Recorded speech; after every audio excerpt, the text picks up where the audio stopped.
Bible ce soir. Nous avons 3 passages. Le premier passage est Marc, chapitre 6, verset 1 au verset 6. Marc, chapitre 6, verset 1er au verset 6. Nous préparons un autre passage qui est 1 Corinthiens 6, verset 12. Ce n'est pas des longues lectures. Donc, Marc, chapitre 6, verset 1 au verset 6. 1 Corinthiens 6, verset 12. Ainsi que Romains, chapitre 12, verset 2. Et nous allons tous nous tenir debout pour honorer la parole de Dieu comme on a l'habitude de le faire. Pas pour vous embêter, mais juste parce que c'est le Seigneur seulement qui est assis sur son trône. La Bible déclare qu'il est assis sur son trône de gloire et tout dans les cieux donne gloire à son nom. Et nous aussi, nous voulons donner gloire à l'agneau. Marc chapitre 6, nous commençons par la première lecture. Marc 6, verset 1 à verset 6. On va lire la lecture, Sœur Marie. Jésus partit de là et se rendit dans sa patrie. Ses disciples le suivirent. Quand le sabbat fut venu, il se mit à enseigner dans la synagogue. Beaucoup de gens qui l'entendirent étaient étonnés et disaient: d'où lui viennent ces choses? Quelle est cette sagesse qui lui a été donnée et comment de tels miracles se sont-ils faits? De tels miracles se font-ils par ses mains? N'est-ce pas le charpentier, le fils de Marie, le frère de Jacques, de Joseph, de Jude et de Simon? Et ses sœurs ne sont-elles pas ici parmi nous? Et il était pour eux une occasion de chute. Mais Jésus leur dit: un prophète n'est méprisé que dans sa patrie, parmi ses parents et dans sa maison. Il ne put faire là aucun miracle, si ce n'est qu'il imposa les mains à quelques malades et les guérit. Et il s'étonnait de leur incrédulité. Verset 5 dit qu'il ne put faire là aucun miracle, si ce n'est qu'il imposa les mains à quelques malades et il les guérit. Amen. Amen. 1 Corinthiens 6, verset 12. Alors,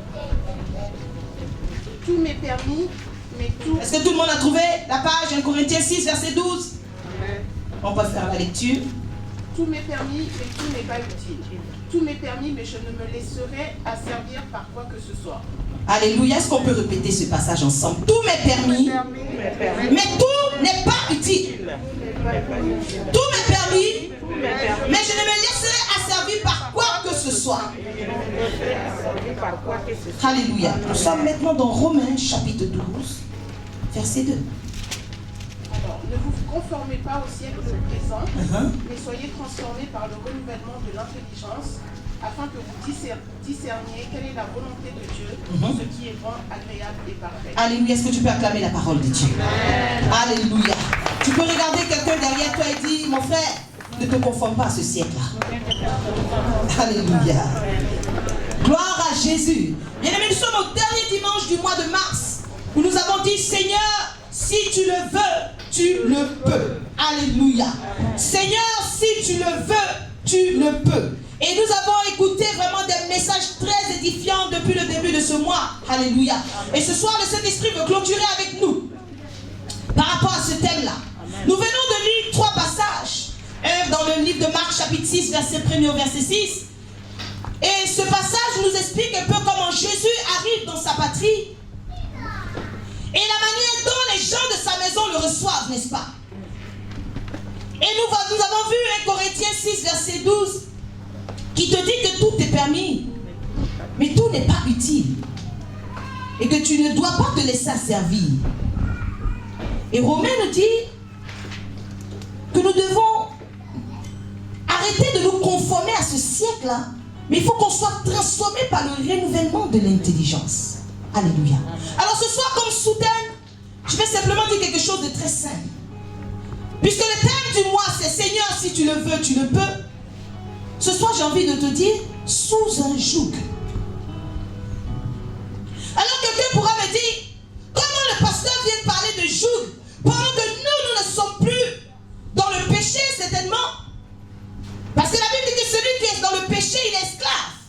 Alléluia. Nous, on n'est pas dans le péché.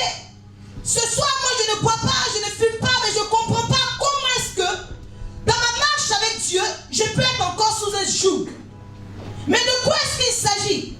Pourquoi le Seigneur veut attirer notre attention sur le fait qu'on puisse être sous un joug? Alléluia. Vous savez, en lisant ce passage de Marc chapitre 5, j'ai commencé à réfléchir. Comment se fait-il que Jésus, qui lorsqu'il veut, il peut, il arrive dans sa patrie et la Bible dit qu'il ne peut faire là aucun miracle. La Bible ne nous dit pas qu'il ne voulut pas faire de miracle.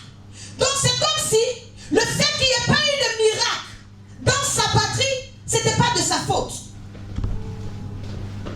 Donc ça signifie que même si souvent le Seigneur veut certaines choses pour nous, il y a des moments où il y a des choses qui n'arrivent pas dans notre vie. Ce n'est pas de son fait.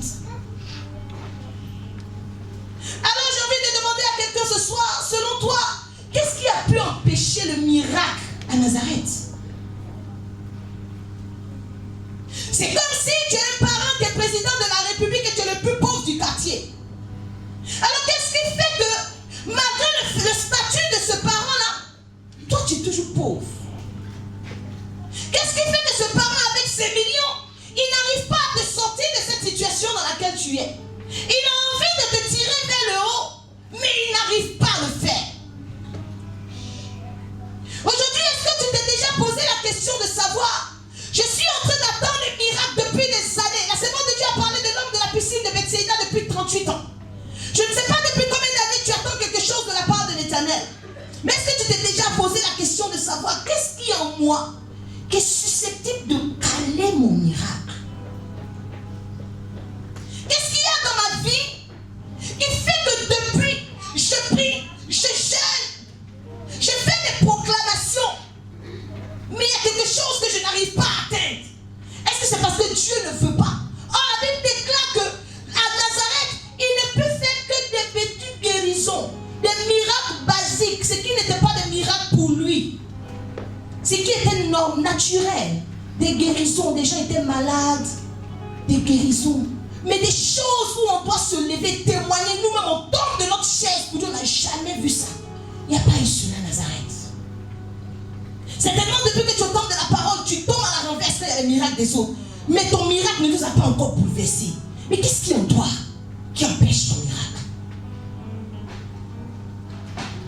Parce que souvent tu te dis, mais je ne comprends pas. La vie que je menais avant, je ne la vis plus. Et tu commences à culpabiliser. Peut-être que le Seigneur m'a oublié. Non, le Seigneur ne t'a pas oublié. En fait, il est en train de dire à quelqu'un ce soir, j'ai tellement envie de déclencher quelque chose dans ta vie, mais je ne peux pas le faire. J'ai au Seigneur, mais qu'est-ce qui t'empêche? Alléluia. Alors il y a plusieurs choses, mais je vais m'attarder sur quelque chose d'assez particulier quand même, qui passe vraiment sous notre nez. Une fois nous avons déjà parlé des préjugés. Vous savez, il y a des gens dans ce ministère. Il y a peut-être quelqu'un qui est assis à côté de toi, par qui ton miracle va passer. Mais ton regard sur cette personne a bloqué ton miracle depuis que tu amènes avec moi. Il y a des personnes par moment disent venez on va prier. Le rang où le pasteur est, le rang arrive jusqu'à la porte. Mais où il y a les serviteurs de Dieu bien aimés, tu les vois, ils sont comme ça. Pourtant peut-être ton miracle n'est même pas entre mes mains. Alléluia. Vous savez les préjugés, c'est quoi déjà par définition? C'est une opinion qu'on se fait sur quelqu'un ou sur quelque chose en fonction de ses critères personnels. Si selon moi, un vrai garçon, c'est celui peut-être qui porte un pantalon jean, le jour que je vois un garçon en pantalon tissu, celui-là c'est pas un garçon pour moi, c'est un préjugé en fonction moi de mes critères personnels. Alléluia.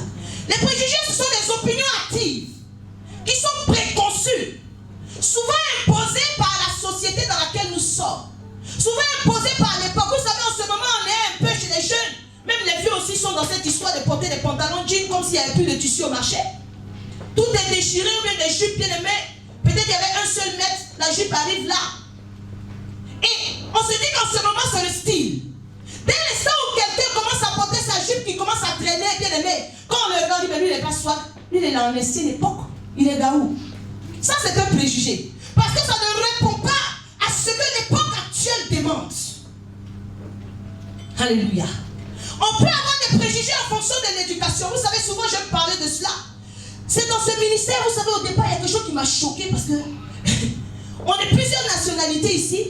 Vous voyez, nous, les Ivoiriens, il y a ce qu'on appelle le deuxième merci. Tu donnes quelque chose aussi, les Togolais aussi, ils sont comme ça. Tu donnes quelque chose à quelqu'un, il te dit merci sur le coup, mais quand il arrive chez lui, il va t'appeler et lui dire merci pour hier. Mais quand je suis arrivé dans la communauté congolaise, mais le truc m'a choqué. Et papa Jean-Pierre rigole parce que un jour j'étais obligé de me confier puis demander mais les Congolais là, vous avez mal élevé ou bien quoi? Ça c'était un préjugé. Parce que dans mon éducation, on m'a appris à dire merci le lendemain. Alléluia. On m'a appris aussi quand on te donne une chemise qui est belle, le jour où tu portes, par respect pour la personne et par considération, tu fais une petite photo pour dire merci encore pour la chemise. Je me sens bien dedans. Mais il y a des gens, tu leur donnes des trucs, ils n'ont jamais mis, mais tu l'as jamais vu. Tu te dis, ah, il m'a dit merci comme ça par civilité. Il a dit jeter la chemise, il n'a jamais porté. Donc un jour, j'ai dit, mais j'ai commencé à voir un peu le peuple congolais. On lui te dit merci là. Et puis le lendemain, c'est comme si tu n'as rien fait. La personne ne te parle même pas du tout. Tu dis, ah, Seigneur, c'est moi qui ai un problème. Et j'ai commencé à avoir des préjugés, mais ça, c'est quel genre de peuple ça? Et je suis venu vers papa Jean-Pierre. J'ai dit, moi, il y a un truc qui me fatigue avec la communauté là. C'est qui fait que je ne peux rien donner. Parce qu'on a l'impression que voilà, ils sont impurs quoi. Tu leur donnes quelque chose d'impur, ils sont purs, et puis c'est fini. Il a dit, ah, en fait, nous, la manière dont on a dit merci là, c'est avec tout notre cœur. Donc celui qui m'a dit, ah, donc il y a le deuxième merci. C'est comme ça que j'ai compris en fait que dans mon éducation, on inclut le deuxième merci, mais que mon éducation n'était pas la meilleure. Ce n'était pas une éducation universelle. Alléluia. J'ouvre cette parenthèse pour dire un peu que par moment, n'ayons pas de préjugés, ne soyons pas déjà arrêtés sur certaines personnes parce qu'on n'a pas reçu la même éducation. Et par moment, c'est comme ça. Quelqu'un qui est timide et qui n'a pas appris à serrer la main, il y a eu encore quelque chose, vous savez, en Europe ici, les gens, ils tendent la main. Les enfants, ils viennent, ils te tendent la main. Donc ça fait que moi, que je suis arrivé ici, quand j'arrive, je ne tendais pas la main aux collègues. Les gars, mais oui, on pue ou quoi? J'ai dit, en fait, chez nous, tant qu'un adulte lui-même, il ne te fait pas ça. Tu viens en faisant ça. Mais jamais de la vie, tu vas venir, bonjour tonton. Il faut gifler ta main. Et tu dis, ah bon? J'ai dit, oui, donc tu vas pas passer vous puer. Mais j'ai eu du mal avec ça. Et ça encore sont des préjugés. Et dans l'église, beaucoup de personnes sont arrêtées là-dessus. Il y a des gens qui ne peuvent pas parler en public parce qu'on ne leur a pas appris cela. Elle dit, mais lui, il n'aime pas les gens. Ce sont des préjugés. Oh, peut-être que ton miracle est dans la main de cette personne qui ne parle pas en public qui amène avec moi. Amen. Alléluia. Alors vous voyez, par rapport aux préjugés, il y a certaines personnes qui ont vécu une expérience personnelle et ils commencent à globaliser cela. Alléluia. Et c'est fini. On t'a fait quelque chose d'une autre église là. Parce qu'il y a des moments où le pasteur il faisait comme ça m'a bien aimé, mais il doit peut me démanger, il peut faire des super inflammations.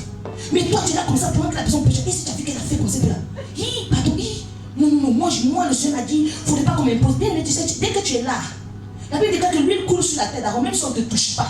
Dès l'instant où tu es dans mon gouvernement ici, bien aimé, mon onction est sur toi.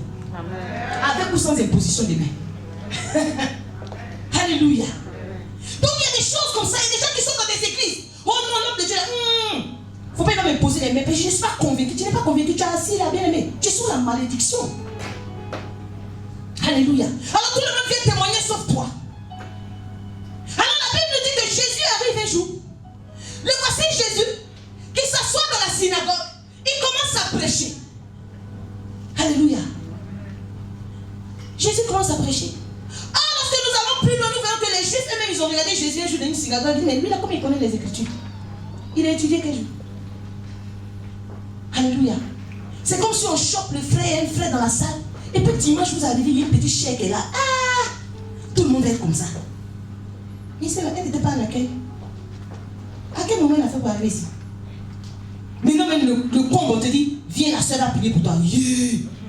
Pasteur aussi, même dans prière, cobaye. Ah, pasteur, premier jour de la soeur. Elle a fait quelle étude biblique? Elle est partie dans quelle école biblique? On n'a jamais vu, elle est quittée comme ça derrière là-bas, où on partage le pain. Elle vient comme ça, micro imposé, mais non, pardon. Pourtant, son miracle est en tes mains, tu amènes avec moi. Alléluia. À l'époque, lorsque tu es charpentier, ton enfant, il est charpentier aussi. Alors les gens me regardaient quelqu'un dit, mais normalement, Jésus là, nous on connaît son papa ici. Il est charpentier. Comment se fait-il que lui, du jour au lendemain, il commence à se jouer les intellectuels spirituels?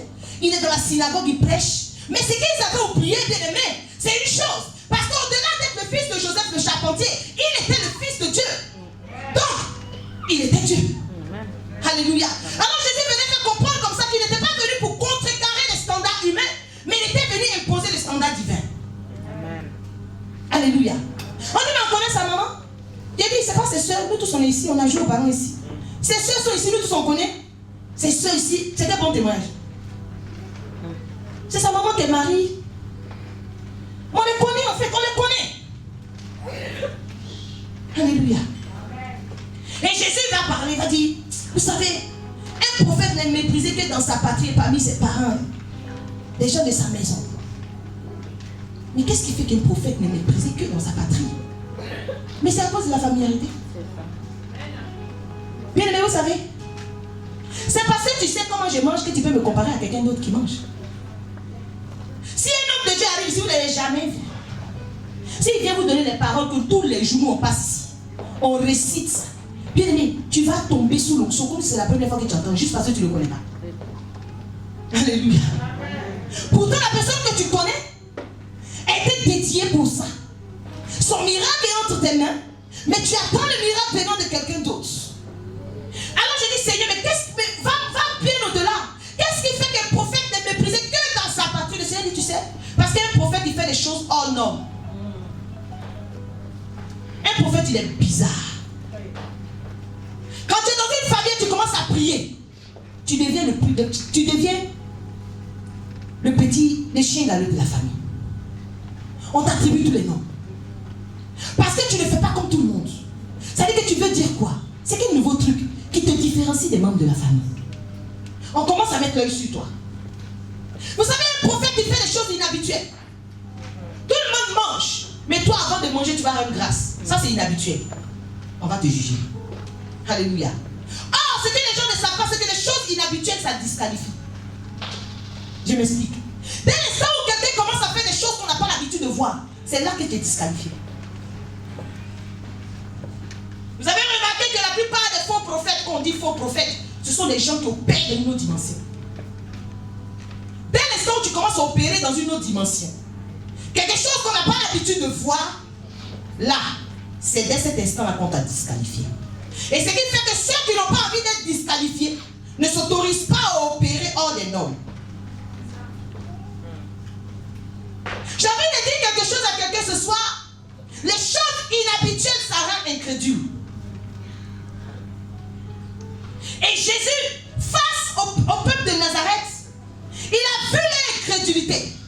Vous savez, ce n'est pas parce que tu n'as pas la foi que tu es incrédule, hein? Quelqu'un le sait. Ce n'est pas parce que tu n'as pas la foi. La Bible déclare que la foi est une ferme assurance. Or, quelqu'un qui est incrédule, c'est-à-dire qu'il n'a même pas l'assurance. Donc, pour avoir une ferme assurance, il faut que tu aies d'abord l'assurance.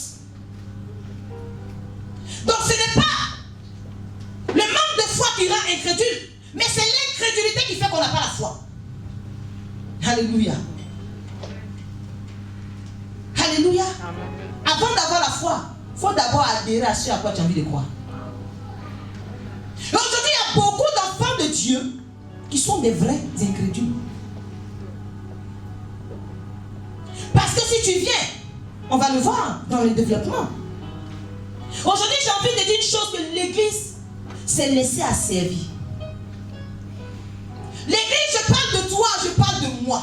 Je parle du corps du Christ.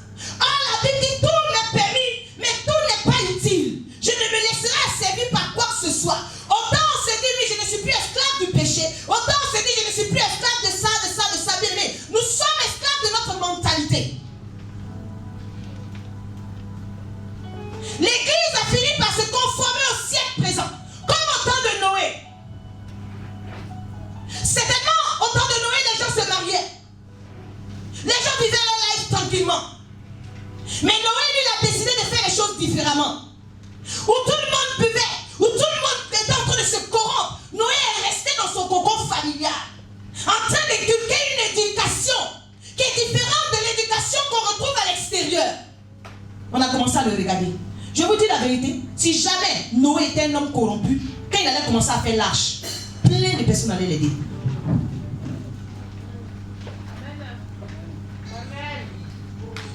Alléluia. Ils avaient déjà des préjugés le concernant. On arrive un jour, il n'y a pas d'eau.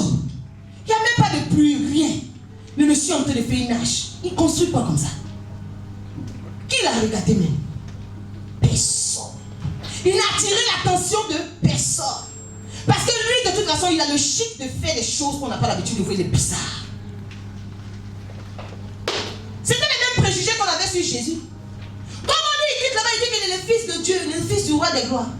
Maintenant, tu marches chez nous, ça, tu as une tunique qui est là, même pas une tunique multicolore comme pour Joseph. C'est quel fils de roi, un prince qui n'avait pas rien, qui n'a rien même qui ressemble à la royauté. Or, la Bible, il n'avait ni beauté ni éclat. C'est le fait qu'il ait ni beauté ni éclat. C'est là-bas que le peuple a été disqualifié. Si Jésus arrivait, et quand on le regardait, on voyait qu'il était fils de Dieu, il n'avait pas besoin de faire autant de miracles pour que les gens se repentent. Alléluia. L'église est sous un joug. L'église est dépendante des normes de la société humaine. J'ai envie de te parler ce soir de l'église qui est sur le joug de la normalité.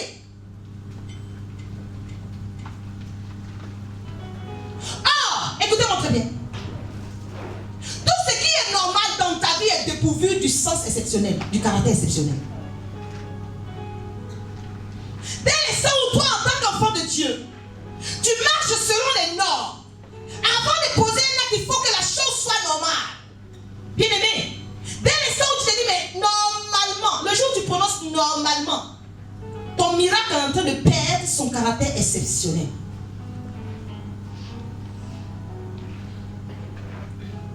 Vous savez, le Seigneur me disait une chose, il m'a dit, tu sais, il y a beaucoup d'enfants de Dieu qui demandent des signes à cause de ce jour-là. Ah, on demande des signes pourquoi? Pour confirmer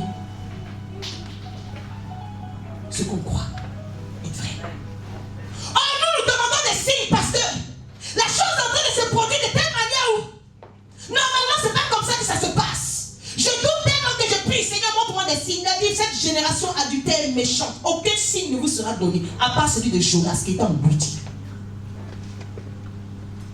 Voilà aujourd'hui chacun de nous, bien aimés. Si tu prends un temps pour réfléchir, les signes que tu es en train de demander à Dieu, est-ce que c'est parce que tu as vu la chose et tu es convaincu que la chose vient de Dieu, mais tu as besoin de l'approbation de Dieu, ou c'est parce que quand tu regardes la chose est tellement bizarre que tu n'as pas envie de te tromper, donc tu demandes un signe. Réfléchis. Parce que normalement, quand tu arrives et que tu es dans une situation où les choses marchent, ça roule comme d'habitude, est-ce qu'il y a quelqu'un qui demande un signe? Est-ce que si le soleil à midi il est brûlant, toi tu vas demander un signe à Dieu pour savoir est-ce qu'il est midi? Non, parce que c'est évident, c'est normal. Mais si le soleil commence à briller à minuit, lorsque tu demanderas un signe à Dieu, est-ce que c'est parce que tu veux confirmer que Dieu est capable de faire briller le soleil à n'importe quelle heure, ou c'est parce que c'est pas normal que ça brille à minuit? Il y a des moments où nous demandons des signes et il n'y a aucun signe qui nous est donné. Le diable, comme il sait qu'on a l'affût des signes, ouvre les signes. Ok, mais il va faire des choses anormales.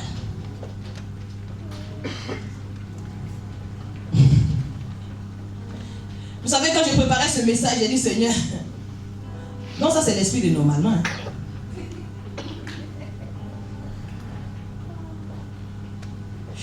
Quand vous regardez la Bible, qu'est-ce qui est normal là-bas? Normalement, tu dois aimer celui qui t'aime. On te dit, il faut aimer celui qui t'aime pas. Ça, c'est normal, ça. C'est normal. Normalement, on vient, on salue nos frères. Mais le Seigneur dit, mais si toi tu viens et tu salues ton frère, toi tu as fait quoi de bon? Les païens aussi font des choses normales parce qu'ils se conforment au siècle présent. Mais toi tu viens aussi, tu te places comme eux. Ah mais normalement, c'est elle qui est venue nous trouver. Elle ne nous a pas salué, pourquoi? Ou bien, on ne fait pas ça? C'est toi qui arrives. Mais un païen aussi va dire, mais c'est toi qui es venu me trouver. En fait, quelle est la différence entre vous? Oh, peut-être que celle qui est venue te trouver, rien que ton bonjour bien aimé, elle avait une réponse pour toi, pour le travail que tu cherches. Mais elle va te trouver tellement hautain. Ok. Le jour que quelqu'un me salue, même si elle ne me salue pas, je vais lui donner l'adresse là. Il va aller. Lorsque vous lisez depuis la Genèse jusqu'à l'Apocalypse, tout ce qui s'est produit dans la vie des gens, c'était anormal. Vous savez, par moment, excusez-moi, hein, c'est pas quelque chose de visé, mais j'ai besoin de parler. Dis avec moi, parle. Il y a beaucoup de soeurs ici, elles sont là, il n'y a pas de mari, rien. Mais le frère qui est là, ah, toi aussi, pasteur. Non, c'est un homme qui va venir. Et pasteur, depuis quand toi tu as vu que c'est la femme qui va vers nous? Combien de personnes sont passées à côté de miracles? Vous savez, il y a une église, il y a une soeur qui est en train de prier. Le frère arrivait bien, comme il faut. La soeur a commencé à gêner maintenant. Qui la Massaya? Seigneur, par lui. Éternel des armées, révèle-lui qui je suis. Bien aimé, il y a une soeur qui était païenne dans la salle. Elle a réveillé le frère et dit, moi j'ai dit ça. Pendant que l'autre tentait de gêner, puis elle est venue, elle a invité le frère. En tout cas, il y a un anniversaire, frère. En tout cas, moi je vois frère. Vraiment, tu es bien, tu me plais. On va partir à l'anniversaire, j'ai juste la camaraderie. Le frère n'a trouvé aucun inconvénient, il est rentré dans ses comptes. Un jour, celle qui gênait, puis elle a assise, on dit on va annoncer fiançailles. Ah, elle est convaincue que le Saint-Esprit a répondu à sa demande. Ah, on dit le frère vient, il faut la faire tremper comme ça. C'est le temps de l'exaucement. C'est le temps de l'exaucement pour elle. Ah, elle a trop gêné. On appelle la soeur païenne. Là, voici elle d'une déchirée dans l'église. La soeur est tombée enceinte, prophétie en même temps. Ainsi parle l'Éternel. Celle-ci n'est pas ta femme, on dit tais-toi. On dit tais-toi. Parce que ça a commencé depuis. Tais-toi. Quelqu'un comme ça a encore de prier pour le miracle. Quand le miracle n'arrive pas, c'est la faute à qui? C'est la faute à qui? À la personne. Hein? Vous savez qu'il y a des hommes qui sont timides.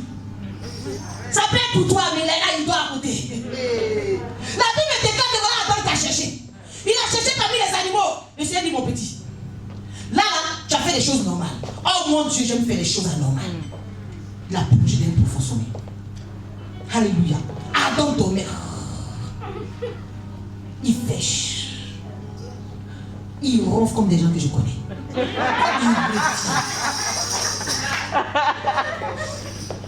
Il revient.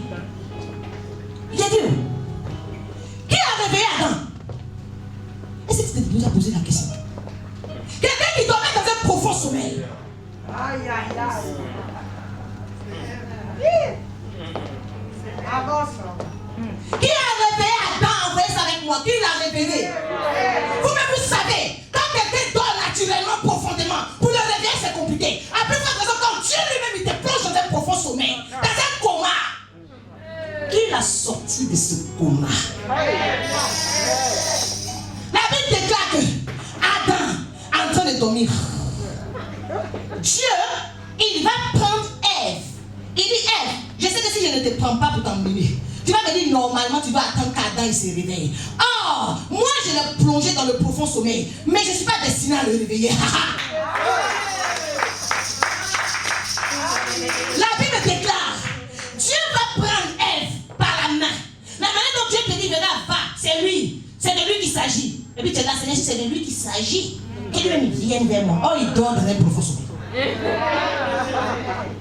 Ah, il va t'arriver beaucoup aujourd'hui. La Bible déclare que Dieu va emmener Adam. Il va le conduire. Dès qu'ils sont arrivés, bien aimé, voilà quelqu'un qui s'est réveillé. Il a regardé cette fois-ci.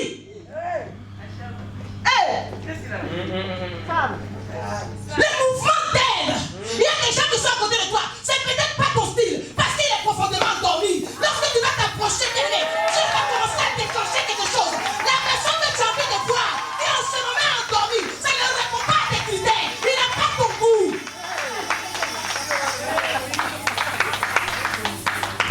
Toi-même, tu vas te dire, hé, le frère moitié qui était ici là, il peut porter souliers.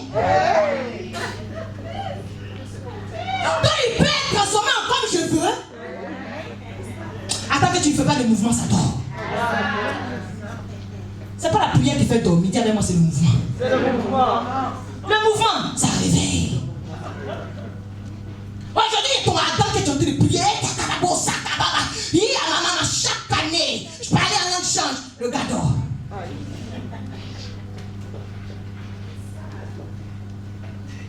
Regardez un peu. peu. Comment Adam, toi tu vas chercher ta côte parmi les animaux? C'est vrai que c'est un peu bizarre, hein?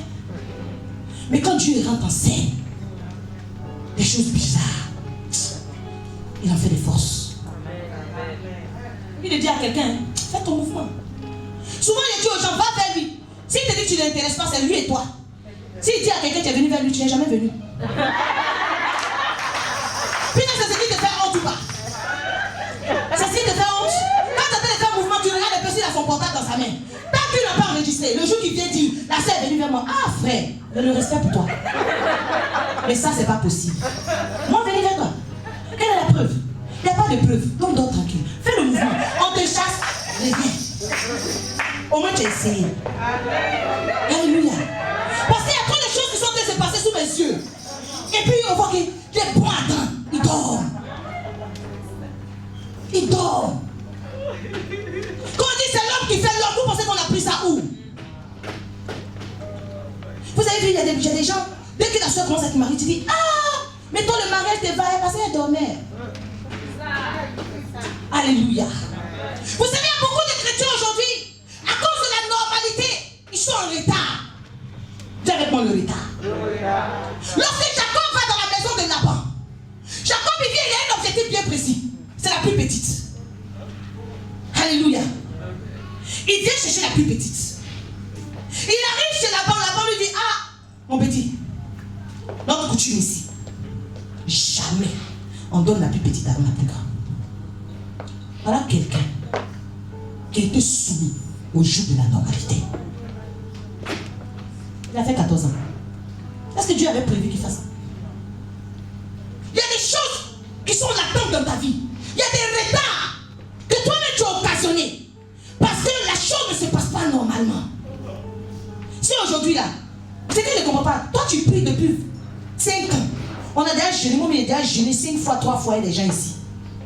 Mais si le mari vient aujourd'hui, le premier jour il la regarde, il dit à toi il va t'épouser. C'est quoi la tort? Premier jour. Moi on se connaît même pas bien. Depuis que tu pries, tu sais pas que tu le connaissais.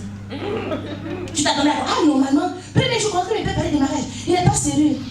Ah, premier jour comme ça là. Ah non, ça là c'est le diable qui l'en est. Tu commences à dire je suis dangereuse. Tu as prié pour le mariage ou pas? Vous savez le miracle c'est quoi? C'est la chose qui arrive en moins de 24 heures. Parce que tu peux attendre des années. Mais quand Dieu te dit oui, c'est du tic au tac. Mais c'est bien on dit ah, mais comment on dit ça? Ah, les gens ont dit c'est trop tôt. Mais c'est parce que ça ne répond pas aux normes de la société actuelle. N'est-ce pas? On oublie l'onction. Quelqu'un dit encore tu se maries derrière moi. Ah, ma soeur, bien aimé, quelqu'un doit te faire du mal. Connaissance même de 10 ans. Le lendemain du mariage, il va te montrer son vrai visage. C'est pas bien que tu vois le visage là en un mois. Et puis quand tu es dedans, tu commences à travailler ça. Ah bon? En tout cas, moi je parle, c'est une réponse collective. Alléluia. Il y a des gens à cause de l'homme, ils ont perdu espoir. Peut-être qu'en ce moment, tu es dans un début de rencontre désastreux. Tu es rentré dans une affaire, ça non. Ah! La manière dont on dit qu'on commence ce genre de business là au départ, normalement c'est bon.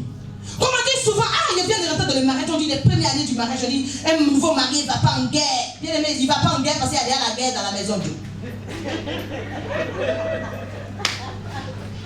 Vous n'avez pas compris pourquoi le Seigneur dit un nouveau mari ne va pas en guerre. C'est pas c'était une guerre supplémentaire. Le Seigneur dit à ce moment, il y a assez de combats dedans là-bas. La première année, il y a beaucoup de combats. Ah, afin que tu te laves la nuit, tu n'aimes pas te laver la nuit. Afin que tu ne te brosses pas, tu n'aimes pas te brosser. Afin que quand tu dors, tu ronfles. Donc je dois dormir avant toi, après toi. Bien aimé, ça c'est la guerre. Donc le Seigneur dit, ça il n'a pas encore fini de jeûner. On va la payer par le front, c'est compliqué. Donc le Seigneur dit, la Bible déclare qu'un nouveau mari n'ira pas en guerre. Parce que tu es convaincu que Dieu t'a dit que tu ne vas pas en guerre. Parce que tu as dormi tranquillement. Tu as menti. Tu as menti. Vous devez vous aiguiser. Vous aiguiser là, on se frotte. Alors tu te dis, mais normalement on dit tout nouveau, tout beau. Oh Seigneur, c'est le début de relation ça. Oh, montre-moi des signes. Ça se trouve, je me suis trompé. J'ai marié celui qui n'est pas mon mari. Oh, trop tard, j'ai vraiment trop tard. Parce qu'au temps ici, au temps de la parole, tu touches, tu maries. Amen. Ici, là, il n'y a pas de divorce. J'ai déjà dit, quelqu'un qui va mettre un divorce, il va être une tâche de mon sacerdoce. Dieu ne le laissera pas. Donc si toi tu sens que tu as une onction de divorce là, il faut chercher un pasteur pour te bénir. Parce que si tu es condamné, c'est la mort, l'enlèvement qui va vous séparer. On dit lui couche sur la tête d'Aaron. Moi, il n'est pas divorcé. Toi, tu as pris le divorce où? Ça veut dire que je ne suis pas ton Aaron, dans la réalité.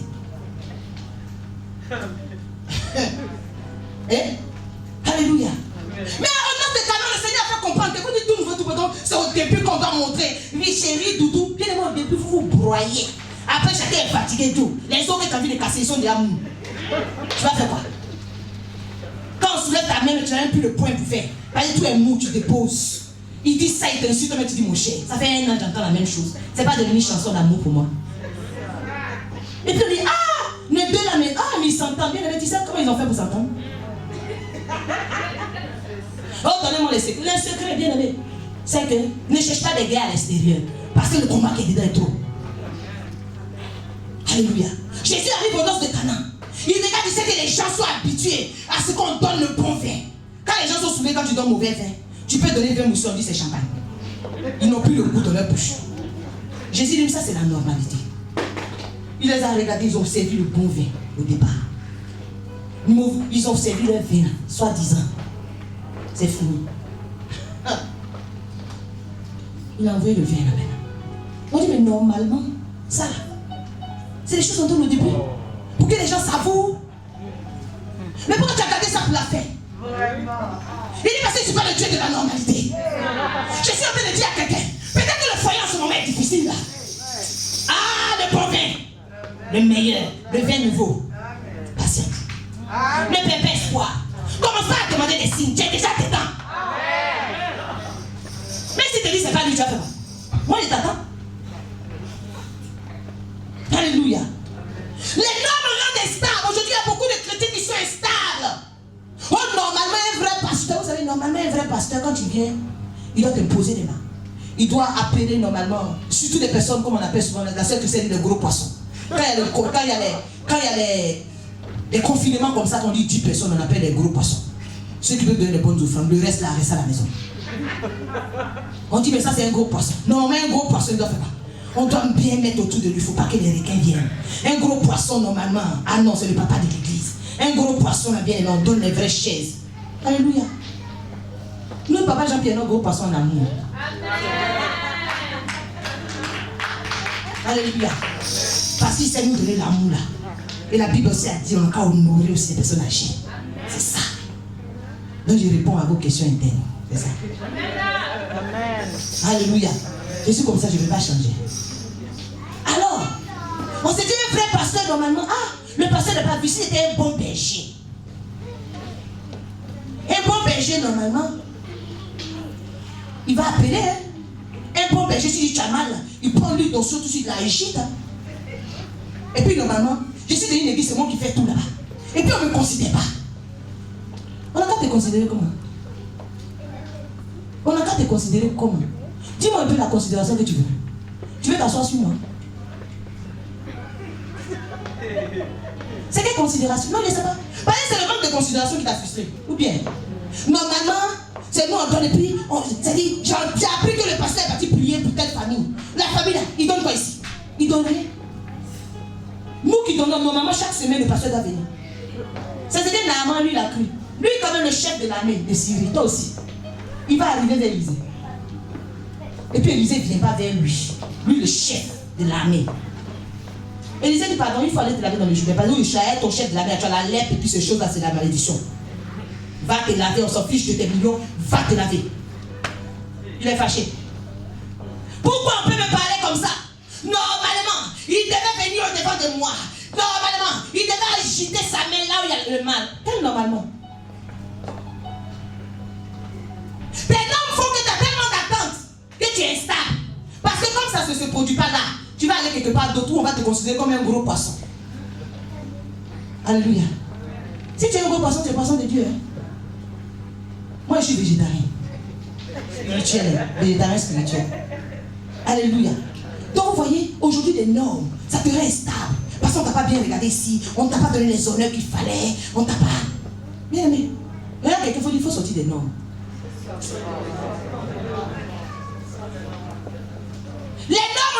envieux et jaloux. Hein? Une soeur qui vient d'arriver dans l'église ici. Elle n'a même pas fait 3 mois dans cette église. C'est elle, on va venir marier ici. Pendant que nous, on a la clé de l'église ici. On parlait de l'église, ça fait 7 ans. C'est qu'il y a un problème, c'est le balayage qui a bloqué mon miracle. Et on commence à être des sorciers ici. On dit, mais tout le monde le louer, le Seigneur placé qui arrive à tes derrière. C'est que tu fais mes rêves. C'est que tu fais mes... Maman, ça t'es malade aujourd'hui. Ah, parce qu'il a chanté, non, c'est pas chanté, on a chanté. Si elle m'a ça, t'as dit qu'elle m'est assise. Bien aimé, c'est la sorcellerie. Parce que ce n'est pas normal. Mais si tu étais marié, tu es venu. Disposez-vous devant la caméra. On savoir que ce sont les femmes mariées. Oh, c'est les mariés qui sont ici, s'il vous plaît. C'est l'onction du mariage. Quelle onction du mariage? Quelle onction? De quoi? Arrêtez-moi ça. Ça fait que même des pères spirituels sont devenus des sorciers. Tu arrives, tu vois le potentiel dans les jeunes. Ah non, et normalement, tu sais, dans les sacerdoces, il y a des aînés. Hein? Il y a des aînés. Tu arrives, le Seigneur te parle déjà dans ton oreille droite. Quand il sent que tu as vu les fesses sortir, il parle dans l'oreille gauche pour saturer ton mental. Mais quand tu arrives, non, normalement, tu sais. Ah non, nous on était là. On nous a pas encore libérés. Donc, peut pas. C'est comme ça que ça se passe. Ah, celui que tu es en train de bloquer, il a la réponse du miracle à quelqu'un. Ne soyons pas tous les normes. Les normes rendent sorciers, les normes rendent envieux, les normes rendent jaloux. Alléluia. Les normes font perdre patience et ça fait perdre la foi, amis de l'Éternel. Vous savez, normalement, il y a des gens qui disent ici, là. Quand tu t'es marié, là, 1 an de mariage, tu présentes bébé. Dieu a monté dans la bonne. 1 an de mariage, tu présentes bébé. Après, mon pasteur, là, elle a l'onction des bébés. Viens. Bien aimé. Oh, normalement, au temps de la parole. Comment vous pouvez expliquer Isaac qui est le fils de la promesse? Hein? Isaac, dont le père Abraham, le père de la foi. Isaac est un enfant révélé, le fils de la promesse. Il se marie à Rebecca, il fait 20 ans. Sa femme est stérile. Ah, c'est quelle prière il n'a pas fait? Il a appelé le Dieu de son père. Le Dieu que j'avais connu depuis le sein de ma mère. Rien. Parce que Dieu avait programmé que c'était 20 ans après. Il avait 40 ans quand il s'était marié. Il a fait son premier enfant. 2 à 60 ans. Le premier numéro. Aujourd'hui, nous connaissons même des chrétiens qui commencent déjà à dire que ce n'était pas la volonté de Dieu parce que depuis ils sont mariés, il n'y a pas d'enfant dans le foyer. Ce sont les normes. Mais qui t'a dit que tu es obligé d'enfanter après ton mariage? Faut demander à quelqu'un. Qui a dit? C'est que ces normes-là, ton utérus même il se conforme à ces normes et puis il vient contre toi maintenant. Il te dit, comment c'est normal? C'est moi et j'ai ici. Il faut m'amadouer. Il n'y a rien de normal ici. Alléluia. Alors on voit aujourd'hui des enfants de Dieu qui sont en train de pleurer devant le Seigneur. Oh mon Dieu, ça fait 7 ans. Il n'y a pas d'enfant dans le foyer. Oh Dieu, les sorciers, rien sorcier. Laisse-moi les normes. Oh Seigneur, bientôt la ménopause. Mais bien sûr que le Seigneur a peut-être choisi la ménopause pour te donner cet enfant. Parce que c'est le Dieu qui est hors norme. Si toi tu viens témoigner qu'à 30 ans, tu t'aimerais que tu as fait ton enfant, tu as dit quoi? C'est normal. Mais nous tous on a vu ta galère ici. Quand tu viens l'enfant là même là, c'est moi qui mets ça sur mon dos. J'ai dit, ah, Dieu a défié la science. Et nous voyons aujourd'hui que les chrétiens se rendent malades. Les prières, nous sommes dans la saison, bien aimée. Il faut, le serviteur a donné la prêche, il faut reconnaître la saison dans laquelle tu es. Nous sommes dans une saison où nous devons faire monter l'adoration. Parce que Jésus est à la porte. On doit être dans une saison de contemplation. Quand tu te couches comme ça, tu ne vois plus tes problèmes. Mais tu es en train de voir le roi de gloire en train d'entamer sa descente progressivement. Mais toi tu es couché, toutes tes prières c'est des pleurs. Oh Seigneur, qu'est-ce que les gens vont dire? Oh mon Dieu, mon roi, souviens-toi de moi. Bien aimé, souviens-toi d'Isaac. Alléluia. Lui-même, son papa était dans la foi. Toi, ton papa était peut-être même païen là-bas. Alléluia. Aujourd'hui, je veux dire quelque chose à quelqu'un pour conclure. Tu es tellement aveuglé. Le Seigneur te parle. Il te montre des choses. Mais tu t'entêtes. Tu sais pourquoi tu t'entêtes? Parce que tu es focus sur la façon dont ça doit se faire normalement. On est tellement focalisé sur un schéma que lorsque Dieu nous sort de ce schéma pour nous montrer quelque chose, on ne voit pas. La Bible de Balaam, il avait son âne. L'âne faisait les choses bien, tout le temps la même chose. Il a frappé l'âne. être obligé de dire, ah, Mohamed, la façon dont tu me mets ici et fait à gauche, tu me mets ici et fait, est-ce qu'il te fait ça habituellement? Est-ce que d'habitude c'est mon comportement? Pourquoi tu es calqué sur la manière dont on fait habituellement? Et ça fait que tu ne peux même pas imaginer que, ah, comme il faut autrement, il y a un message dedans. Aujourd'hui, tu es tellement focalisé sur la manière dont les choses doivent se faire. Il y a des gens qui sont focalisés là. Bien aimé, quand on finit de faire les études à 23 ans, on achète la maison à 24 ou 25 ans. Hein? On commence maintenant à chercher quelqu'un qui a le même niveau intellectuel, bien sûr, que nous. Ou bien, il a le même niveau intellectuel, on commence à le chercher, et puis qu'on le trouve un peu, bah, il faut que les familles au moins se correspondent. Hein? Il faut que l'un des parents, il adhère, parce qu'il n'a pas payé tes études pour rien, attention. Tu ne me prends pas un éleveur, hein? Nous on ne veut pas boire du lait. Et maintenant, 2 ans après, vous décidez de venir présenter. Et après, il faut maintenant mettre de l'argent de côté parce que c'est pas assez. C'est un mariage à l'assiette, hein? 150 € par personne, donc ça se prépare. Quand nous on a fini, on a fait 2 mamies de tchèque ici là. C'est fini. Mariage,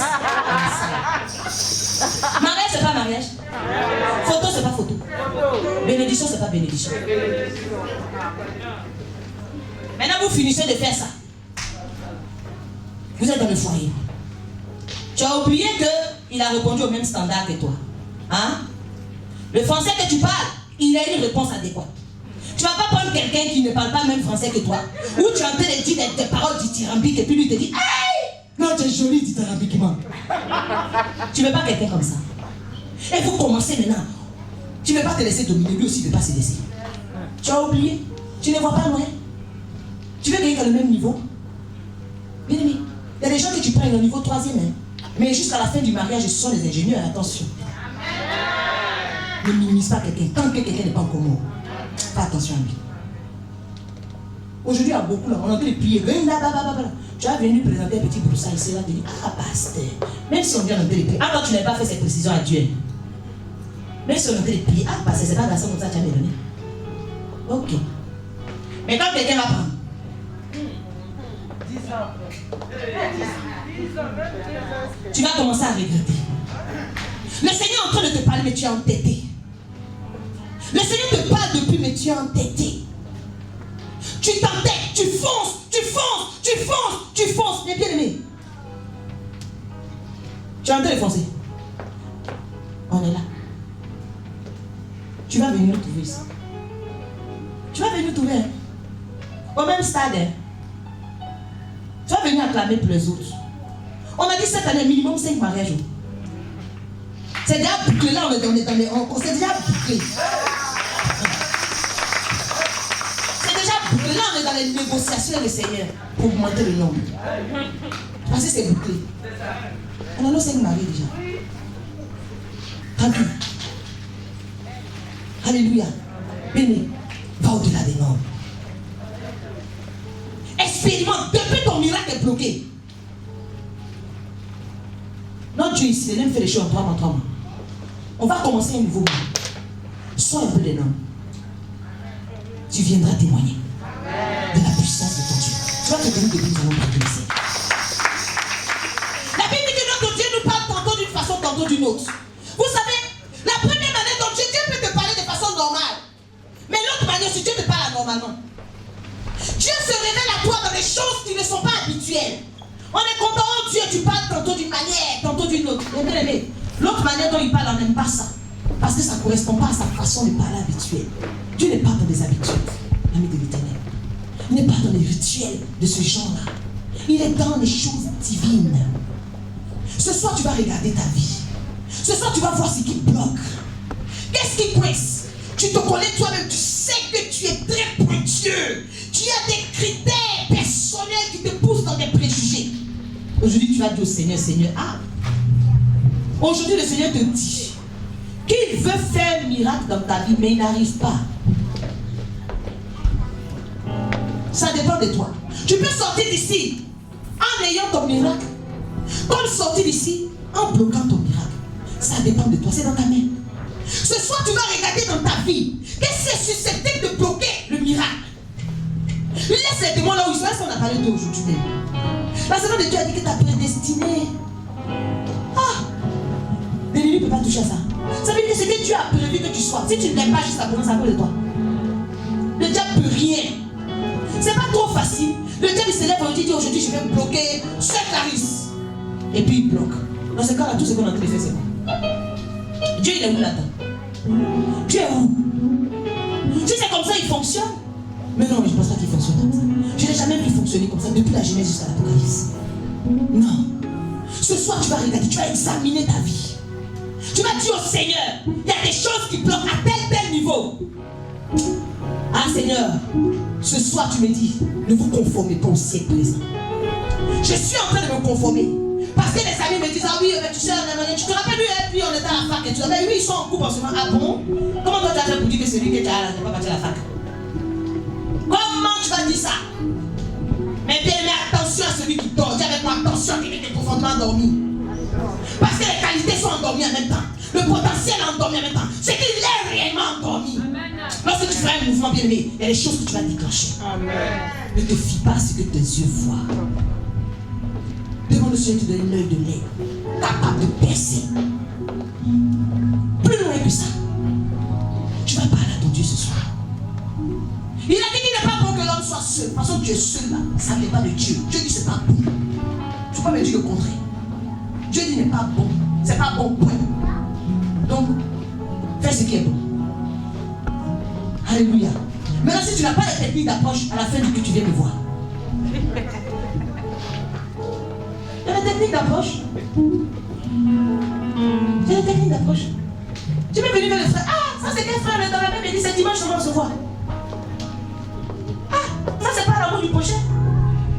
Normalement, dans les églises, on peut s'appeler ensemble, mais ça fait un péché. Ah, parce que c'est un péché qui ne parle à mon frère. C'est fini, moi, me dit frère, donne-lui ton nom. Ça a commencé. C'est fini. C'est la technique. Il y a un à chercher dedans. Est-ce que tu as dit un mot? Tu as fait une approche. C'est comme ça. Commencez la technique d'approche. C'est pas le jeûne, c'est pas la prière. Non, arrêtez-moi ça. Parce que si c'est jeûne qui donnait le mariage là. Ah! Toi aussi, ma main était remplie. Ah! Alléluia. Tu vas prier le Seigneur ce soir, bien-aimé. Peut-être que tu es timide aussi. Le Seigneur ne t'a pas donné l'esprit de timidité. Dis au Seigneur, ce qui bloque mon miracle, voici ça. Mais aujourd'hui, je veux sortir d'ici. Nous sommes au dernier dimanche du mois de mars. Il a dit, Seigneur, si tu veux, tu le peux. Dieu dit, je veux. Est-ce que toi-même tu veux? Est-ce que toi-même tu veux? Parce qu'il n'est pas accéléré avec toi. Il n'est pas allé à un autre niveau avec toi. Il n'est pas à changer dans les circonstances. Seulement si tu changes ta façon de voir. Tu vas élever la voix, tu vas commencer à parler à ton Dieu. Élève la voix de là où tu te tiens. Quel est le miracle qui coince? Qu'est-ce qui est empêché dans ta vie? Tu vas présenter cela à l'Éternel. Oui, Seigneur, j'ai longtemps chassé les démons, j'ai vu. Mais aujourd'hui, je vais expérimenter un peu ce côté-là, si c'est au niveau des normes. Viens, Seigneur. Viens casser ces préjugés que j'ai. Viens, Seigneur, je vais t'entendre parler à ton Dieu ce soir. Élève la voix, commence à prier. Commence à prier sérieusement ton Dieu. Élève la voix, parle-lui. Parle-lui sincèrement. Parle-lui du Seigneur. Il y a quelque chose en moi qui bloque mon miracle, Seigneur. Il y a quelque chose qui bloque mon miracle, Seigneur. Peut-être que je ne suis pas conscient de cela. Mais Père, avant la fin de cette vie, révèle-moi ces choses-là. Quelque chose bloque mon miracle parce que ce n'est pas normal. J'ai entendu des prophéties, j'ai tout entendu. Mais il y a quelque chose qui ne va pas. Élève la voix, commence à prier. Parle à ton Dieu bien-aimé. Parle à ton Dieu. Oh, moi je n'aime pas qu'on me parle comme ça. Normalement, si tu veux que je fasse quelque chose, il faut que tu me parles d'une certaine manière. Parce que si tu ne parles pas de cette manière-là, ça ne se fera pas. Ah, Dieu veut que tu parles autrement pour te bénir. Que le Seigneur ce soir, il lève les barrières de la normalité dans ta vie. Que le Seigneur lève ces barrières-là. Que ces barrières se lèvent. Que les écailles tombent de tes yeux. La Bible déclare que lorsque Balaam a compris, le Seigneur ouvert ses yeux. Et il a vu qu'en fait, l'âne ne voulait pas le corrompre. L'âne ne voulait pas l'emmener là où il ne fallait pas. Mais l'âne était venu pour donner un message de la part de Dieu. Tu es aveuglé par certaines choses. Tu es aveuglé parce que tu es, bien aimé, tu es buté. C'est ça ou rien. Le Saint-Esprit a envie de se mouvoir dans les cœurs. Le Saint-Esprit a envie de naviguer comme il veut. Le Saint-Esprit a besoin de personnes où il peut rentrer et sortir comme il veut. Pas de personnes qui mènent les oppositions. Parce qu'on doit aller. Prends-moi, Seigneur, je veux y aller. Amène-moi là où tu veux. Parce que Dieu, tu es mon refuge. Je vais t'entendre parler à Dieu. Élève la voix, prie sérieusement. Bien aimé, on n'a pas dit à quelqu'un aujourd'hui, tu vas pas faire combattre le diable, tu vas faire combattre toi-même. Qu'est-ce qui empêche ton miracle? Jésus se tient devant toi et te dit, regarde, j'ai envie de déclencher quelque chose, mais je n'arrive pas. J'ai envie de déclencher quelque chose, mais je n'arrive pas. Il n'y a que toi seul qui a la solution ce soir. Je n'arrive pas. Jésus. Jésus. Prie-le, prie-le, prie-le, prie-le. Ouvre la bouche et commence à parler à Dieu. Prie ton Dieu ce soir. Que les barrières de la normalité s'élèvent. Qu'elles s'élèvent. Brise les barrières de la normalité. Dis Seigneur, tu m'as dit tout ce qui est normal, perd son caractère exceptionnel. Toi tu t'attends à ce que je fasse des choses extraordinaires, non pas des choses courantes. Je ne parle des mariages, des miracles courants, des choses qui sortent de l'ordinaire, des miracles du tic au tac, Seigneur, parce que j'ai compris comment tu fonctionnes, c'est l'esprit de Dieu. Prie-le, prie-le.